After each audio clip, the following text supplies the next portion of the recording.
Hey guys, how you doing? Hopefully you're doing okay. I'm going to read through the full article here. It is very short. There's not a great deal of info. Perhaps there is more info out there in the ether, but I'll confess I've not gone and looked for it. So we're just going to give you a bit of an introduction really to this story here, this case here. A 10-year-old boy from Florida has been arrested for texting a threat in regards to a mass shooting. So we don't know the details of the boy other than he's a student of the Patriot Elementary School in Cape Coral, Florida, and he's 10 years of age. A fifth grade boy was arrested on Saturday for a text message threatening to carry out a mass shooting just days after the Uvalde, Texas, Robb Elementary School mass shooting. Probably the most tragic case that I've come across. Certainly one of. Here's a quote from the county sheriff. This student's behavior is sickening, especially after the recent tragedy in Uvalde, Texas. Making sure our children are safe is paramount.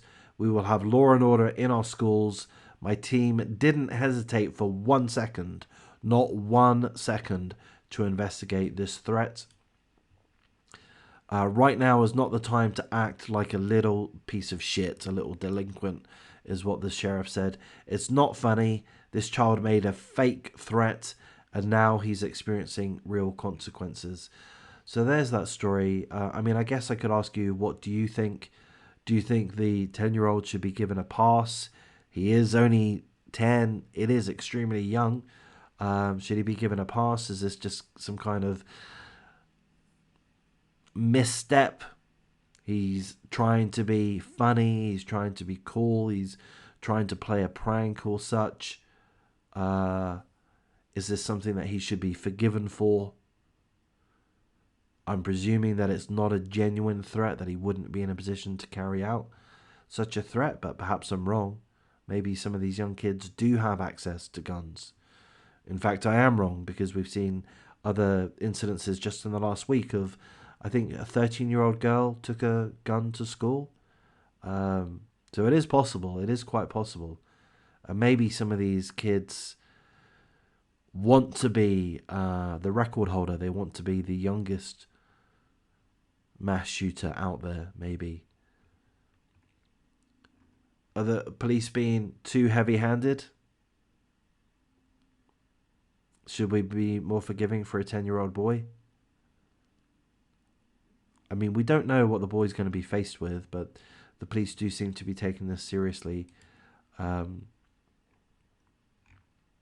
Yeah, give him what he deserves. I like law and order, and I think that the world has been too soft on too many individuals and too many groups. It just happens by and large, and some individuals, some groups, some corporations, some governments, some government departments are given too many chances, too much leeway, too much corruption is allowed, and others perhaps have the rule book thrown at them. But I think I agree with a heavy-handed approach.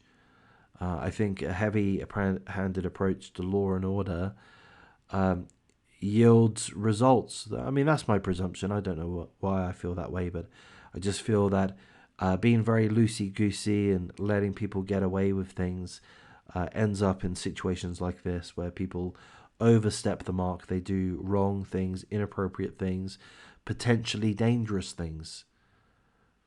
So this perhaps it was, perhaps it wasn't, but I'll say perhaps this was a red flag.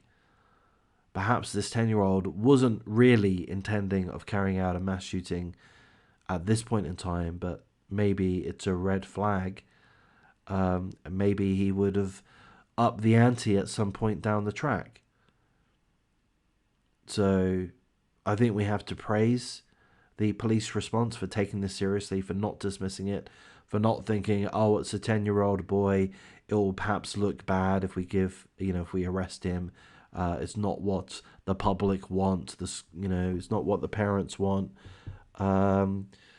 But maybe the timing has played a part in the police's heavy-handed approach or firm approach. Maybe the timing, given that the Robb Elementary School was just so absolutely heinous, and the details are still coming out.